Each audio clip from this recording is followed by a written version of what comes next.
Darth Vader reigns supreme as the greatest bad guy the Star Wars franchise has ever seen. That being said, here are some franchise villains who are arguably even scarier and more powerful than Vader himself. When discussing iconic villains outside of the core Star Wars movies, one has to mention Grand Admiral Thrawn. The stoic Chiss strategist helped resurrect Star Wars in the 1990s, with Timothy Zahn's beloved heir to the Empire novels jump-starting interest in the franchise again, and keeping fans occupied while they waited for the prequels. Where is your master? Where is Grand Admiral Thrawn? Though he was briefly expunged from the canon after Disney took over the franchise, Thrawn returned in Star Wars Rebels, and has become increasingly important to the modern timeline. He's the primary villain of the live-action Ahsoka on Disney+, and for good reason. Thrawn is a truly terrifying individual. Sure, he may not have the hulking black suit, murderous force powers, or imposing red lightsaber Darth Vader has, but in a way that only makes him more intimidating. Aside from his bright red eyes and cold blue skin, he looks pretty normal. But the unassuming exterior hides one of the most brilliant and brutal minds in all of Star Wars. Though he occasionally hesitates before taking innocent lives, Thrawn is usually willing to do anything necessary to win. And his Legends incarnation is even more frightening than the new canon Thrawn, though Disney still has a lot of places it could take the character. Stepping back into the modern Star Wars canon, we've got the shadowy leader of the Night Sisters of Dathomir, Mother Talzin. Talzin primarily appears as a secondary antagonist in Star Wars The Clone Wars, where she aids her children, Asajj Ventress, Savage Opress, and Maul in their battles against Darth Sidious and Count Dooku. She puts a lot of innocent people in danger through her Dark Force schemes of conquest. I must make the necessary preparations. Talzin may not be as overtly intimidating or good in a fight as Darth Vader or many other characters on this list. However, she makes the cut for slightly different reasons. Even though she hasn't attempted to take over the Galactic Senate, her force powers are beyond almost anything else in the canon. Talzin's magical abilities are never fully explained, which is also what makes them so dangerous.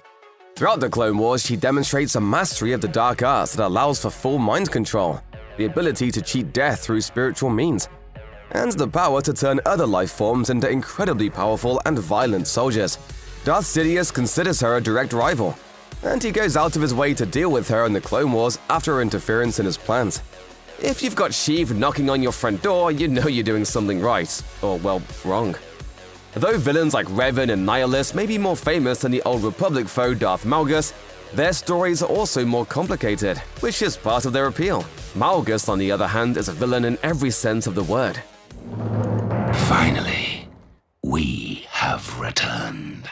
A brutal tactician and fearsome warrior, Malgus wrote the playbook Darth Vader uses when he sacks the Jedi Temple at the end of the Clone Wars. Malgus takes over the stronghold several thousand years earlier, wiping out numerous Jedi Masters and effectively shattering the Order. Malgus was a force in the galaxy for years, putting Jedi and fellow Sith alike in their place, and establishing himself as a Dark Force boogeyman.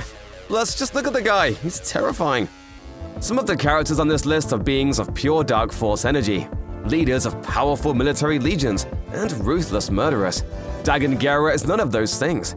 He's a former Jedi whose obsession and ego lead him down a dark path, eventually foregoing everything and everyone he once claimed to fight for. How arrogant.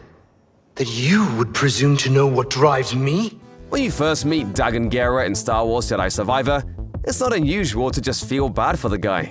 During the High Republic era, hundreds of years before the original Star Wars trilogy, Dagan was one of the Order's most powerful and respected knights. In the time since he was put into stasis, the entire Jedi Order was destroyed. However, these initial feelings of sympathy are quickly replaced by fear. Dagan may not have the warlord persona of Darth Vader, but it's hard to watch him in motion and not feel unnerved. He looks, walks, and talks like a ghost, a clear reflection of his status as a man out of time.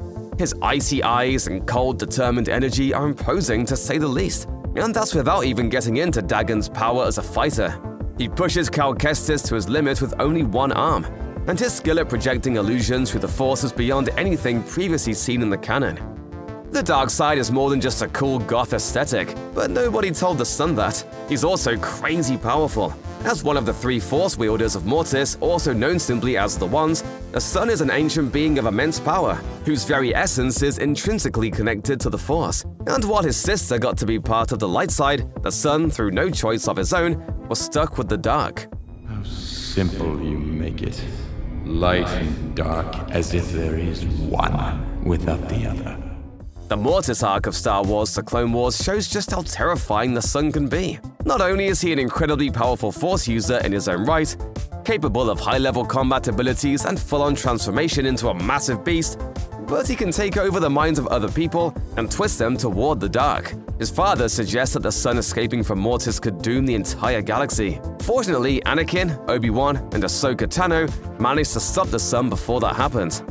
Star Wars: Knights of the Old Republic 2: The Sith Lords introduced several great characters, including the Dark Sith Lord Darth Traya. And there must always be a Darth Traya. The galaxy needs its betrayers. What sets Traya apart from the other Sith on this list, and even more from her one-time allies Darth Sion and Darth Nihilus, is her utter disdain for the Force itself. Traya views the Force as a god of sorts, one that forces its will on every being in the galaxy, trapping them in its eternal plan. For this reason, she wants to free the galaxy from its influence, something that no other villain in all of Star Wars has ever attempted. The sheer scale of Traya's scheme puts her in a class by herself, a harbinger of destruction who truly believes that her way is the best for the galaxy. We'd be remiss to not include a villain from the Star Wars High Republic era on this list, and the obvious choice is Marchion Ro, the leader of the deadly marauder band known as the Nihil. Marchion Ro is directly responsible for causing the so-called Great Hyperspace Disaster, which kicks off the High Republic arc and leads to widespread destruction and death across the galaxy. Though he's ostensibly just a pirate, Ro devises a plan that puts the Jedi on the back foot. His most terrifying weapons are the nameless, ruthless monsters who hunt down anyone strong in the Force. Quite literally boogeymen for the Jedi, the Nameless are used to great effect during Marchion Ro's conquest. He can't force choke you or shoot lightning out of his hands, but he shows just how powerful someone can become simply through strategy, determination, and fear. Ro causes more chaos than most Sith Lords ever have, earning him an easy spot on this list. In both Legends and the modern Star Wars canon, Darth Bane is the creator of the Rule of Two, the Sith doctrine that dictates there can only be one master and one apprentice of the Order at any given time. Roughly 1,000 years before the prequels, the Sith were wiped out by a combination of their war with the Jedi, constant infighting, and Bane's efforts to eradicate them from within. Prior to Bane instituting the Rule of Two, the Sith were a sprawling order much like the Jedi. He believed that the only way for them to be strong enough to survive was to consolidate power in as few people as possible. The rule was designed from the beginning with this goal in mind: a master to wield the full brunt of the dark side, and an apprentice to keep the master on their toes. The inherent tension between the two would ensure that the most powerful person possible would always be on top. His importance to the history of Star Wars is enough to land him on a list of notable villains, but Bane is intimidating enough in his own right to earn a spot here. Plenty of Sith have wiped out innocents and Jedi, but Bane seemingly wiped out the rest of the Sith, proving himself a true villain among villains.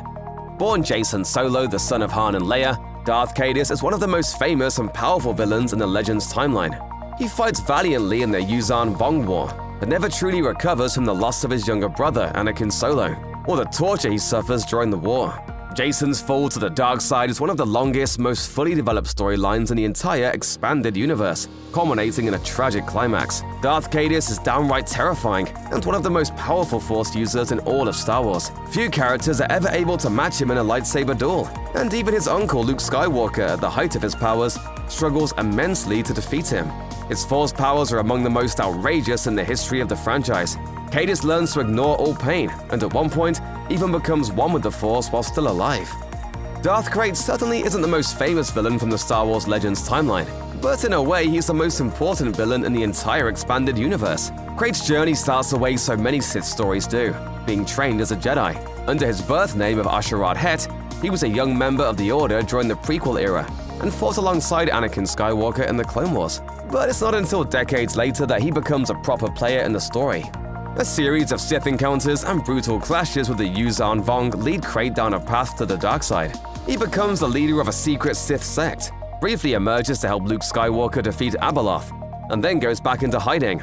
Through various bouts of stasis and a literal death and resurrection arc, Krayt lives far into the future, eventually crossing lightsabers with Luke and Anakin's distant descendant, Cade Skywalker, during the Star Wars Legacy series.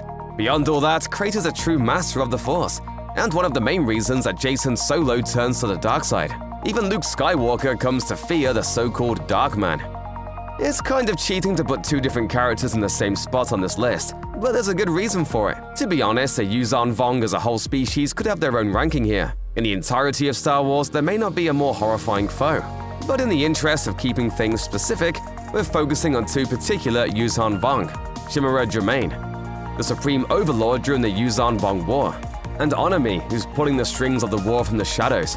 In a way, these two characters are the same. Shimrra is the face, and Onimi is the mind.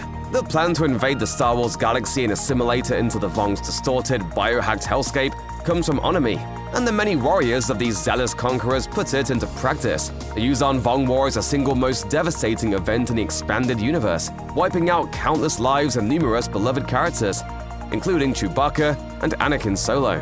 The Vong are horrifying to look at. They use torture as a standard method of breaking and corrupting prisoners, and with only a couple of exceptions like Onimi, they have absolutely zero connection to the Force. And no two Vong are more scary or powerful than Onimi and Shimrra Jamaane.